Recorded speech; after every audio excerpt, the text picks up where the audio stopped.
தீராத ஒரு கலங்க பெயரை ஏற்படுத்தி மன்னனால் ஒரு குற்றச்சாட்டுக்கு ஆளாக்கப்பட்டு சிறையில் தள்ளப்பட்டார்கள்.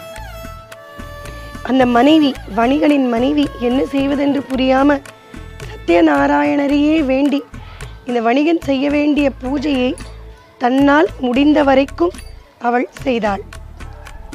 மகாவிஷ்ணுவும் மனது குளிர்ந்து அந்த வணிகனையும் அவனுடைய மருமகனையும் விடுவித்தார்.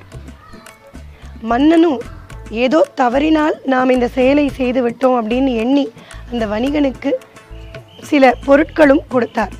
அதனால் ஏழ்மை நிலைக்கு சென்ற அந்த வணிகனின் குடும்பம் மீண்டும் பழைய நிலைமைக்கு வந்தது. இது அந்த சத்யநாராயணர் அந்த வணிகனின் வாழ்க்கையில் நிகழ்த்தின ஒரு திருவிளையாடல். இந்த சத்யநாராயண பூஜை அப்படிங்கிறது யாரெல்லாம் செய்யலாம்? அனைவருமே செய்யலாம். எந்த நாளன்னைக்கு செய்யலாம்?